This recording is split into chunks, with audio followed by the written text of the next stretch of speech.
Don't worry, Bruce. Clip all the branches. You know, I tried. When I had the gauntlet, the stones, I really tried to bring her back. I miss him, man. Me too. For years, I've been treating the Hulk like he's some kind of disease, something to get rid of. But then I start looking at him as the cure. 18 months in the gamma lab. I put the brains and the brawn together. And now look at me. Best of both worlds. Excuse me, Mr. Hulk? Yes. Can we get a photo? 100%, little person. Come on, step on up. You mind? Oh, yeah. Thanks. Say green.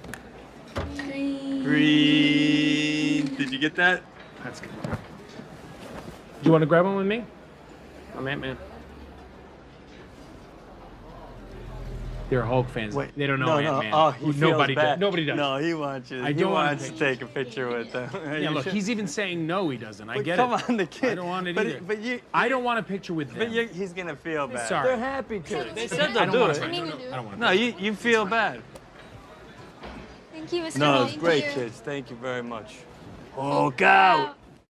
Hi everyone, it's Charlie. Marvel has released a couple clips of Hulk during Avengers Endgame, sort of explaining what's going on with his ending, how Professor Hulk works within the Marvel Cinematic Universe compared to comic book Professor Hulk, and what his future is going to be in the Marvel movies. Because while everyone's bummed out about Iron Man and Captain America not being the traditional version of Captain America anymore, Mark Ruffalo actually still has one Marvel movie left on his big contract that he signed a long time ago, meaning that we will definitely see Professor Hulk come back during Marvel Phase 4 in a big movie. So I'll explain what that's going to look like based on the Marvel movies that we know are already happening during Marvel Phase 4, and there was a really cool deleted Hulk Ancient Ones scene during Avengers Endgame that we just found out about that I'll break down. So if you're brand new to the channel, be sure to subscribe to get all the Marvel videos. There'll be crazy Easter eggs flying around this summer between Spider-Man Far From Home, the multiverse, what Mysterio is doing, then the big Comic-Con panel where we get the big Phase 4 schedule, and D23 later this year. I know there's a lot of questions if we're ever going to see World Breaker Hulk in any of the Marvel movies, because Professor Hulk is sort of the more sensitive, chatty version of the Hulk, the brains of Banner in the body and the strength of the Hulk. There's just a couple other versions of the Hulk in the comics that are really notable that people are wondering if we're ever going to get a chance to see, so I will address that during the video too. But think about it this way, Mark Ruffalo signed a 6-picture deal. He did Avengers, Avengers Age of Ultron, Thor Ragnarok, Avengers Infinity War, and now Avengers Endgame. That's 5 movies. Even though there's been cameos don't count towards the actors' films on their contract. First things first though, everybody's asking, is his arm going to be completely messed up for the rest of his life? Because the current day version of Thanos' arm was still messed up when we found him and they went to kill him on that new version of Titan that he created. So then does that mean that it's also going to be the same for Hulk going forward? Even though he's super smart, he could probably find a way to heal himself. For now, it does seem like his arm will be permanently damaged going forward, even though he was still able to fight with it like that during the big final battle. You see him here during that big Avengers Assemble moment with that big smile on his face, so even if it does really hurt, like his arm is probably permanently going to give him some pain, he only gets stronger the madder he gets, so his deformity in a way will give him a little bit of an edge, but that arm will always be weaker than his other arm. So yes, it will be a disability for him, but not quite as much for Thanos. Not so much that it'll be a really huge problem when he appears in future Marvel movies.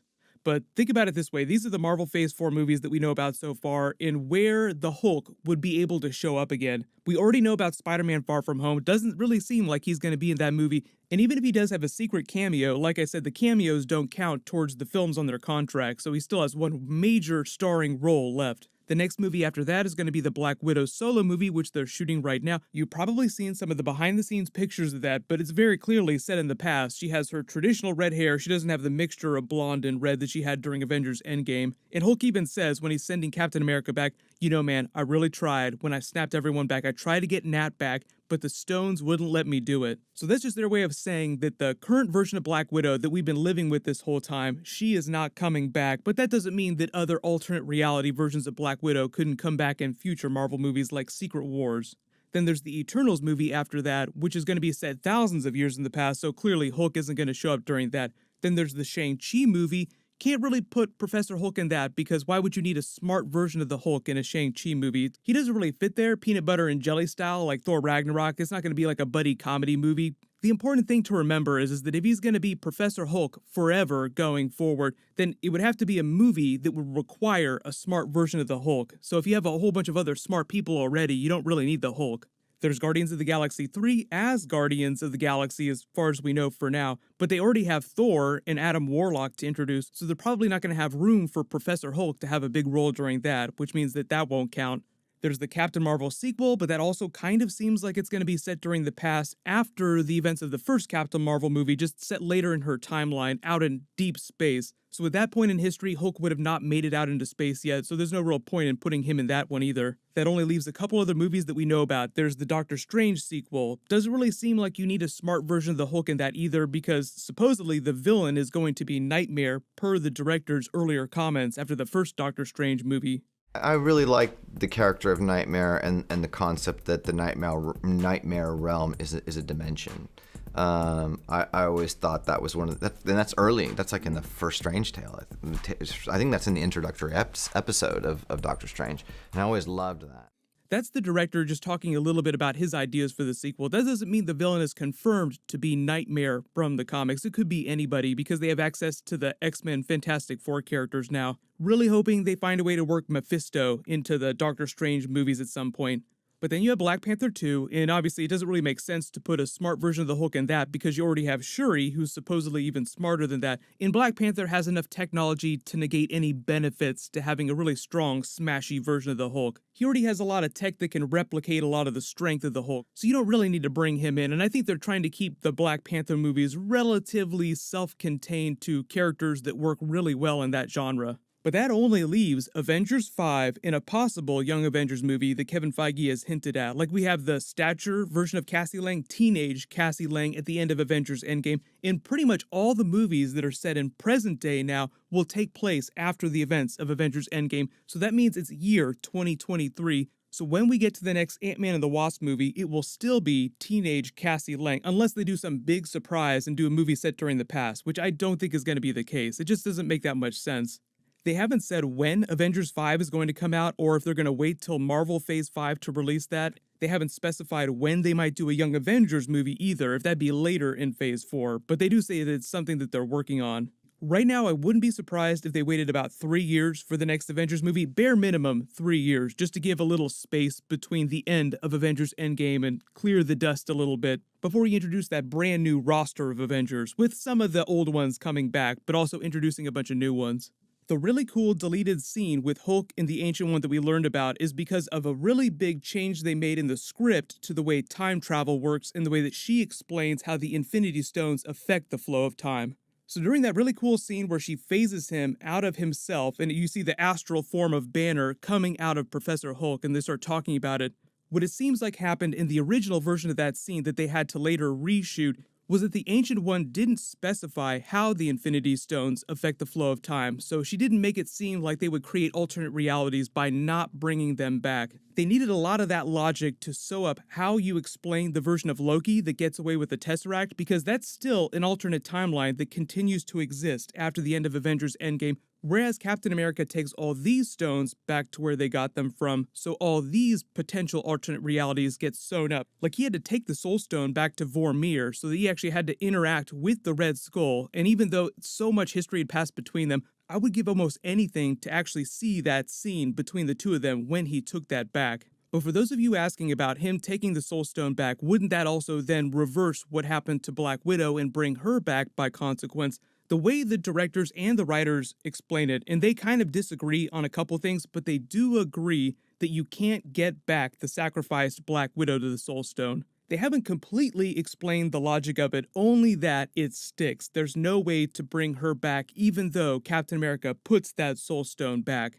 Beyond that, Mark Ruffalo hasn't said anything about whether he wants to continue as the Hulk within the Marvel movies. He's one of the few actors that hasn't publicly said yes or no, so it's a bit of 50-50 as to whether or not he's going to continue being Bruce Banner after the events of his next Marvel movie. He hasn't done the Chris Hemsworth thing yet, where you see Chris Hemsworth going around doing all these interviews for other movies like Men in Black, talking about future Thor movies. Yes, I totally want to do future Thor movies. I would totally love to be in Guardians of the Galaxy 3, as if he's trying to be really funny, pretending like he has no idea whether or not he's going to be in the next Guardians of the Galaxy movie, despite that Avengers Endgame post-credit scene with him joining the Guardians of the Galaxy. On the other side of that, he has not done the Chris Evans thing where he's made like he definitely wants to leave and stop playing the Hulk. So if for some reason he decides to not re-sign his contract after whatever next Avengers 5 movie that he does, what they'll probably do is, just because from a toy sales perspective, not even from a story perspective within the universe, Hulk sells a lot of toys. Little kids love Hulk. So of course they want to keep a version of the Hulk in the universe.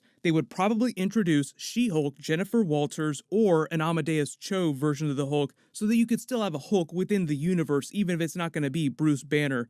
But then for all of you wondering if we'd ever see a world breaker, crazy OP version of the Hulk, they could bring Mark Ruffalo back to do multiple different versions of the Hulk during a Secret Wars multiverse crossover movie. That's where you could bring back the chatty, more sensitive Professor Hulk version of Bruce Banner, but you could also do a separate reality version of World Breaker Hulk that's just completely off the chain. That'd be a really easy way to pay off another joke like you got when they went back to the events of the first Avengers movie during Endgame, and he's all embarrassed by the previous version of himself, like, oh, look at me smashing all that stuff.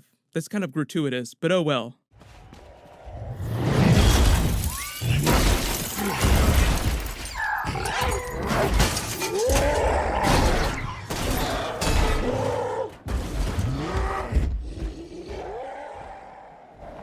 Maybe smash a few things along the way.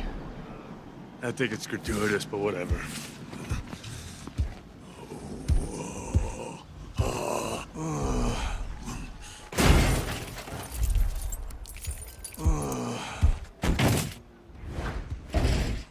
You also probably heard that news that Keanu Reeves wants to join the Marvel Universe and be in a Marvel movie as a big character. Now, he's said a couple different things. Separately, news sites have been reporting that Marvel is officially courting him for a role in a really soon upcoming Marvel movie. But that's supposed to be Eternals, which, like I said, is set during the past. So when people were asking him earlier separately whether or not he would ever want to be in a Marvel movie, he said, yeah, sure. He basically said that he wanted to be the new Wolverine. I would totally love to be Wolverine. But obviously, Kevin Feige said that they're not going to be doing that stuff right away. It's going to be a couple years before you start seeing X-Men pop up in the MCU films.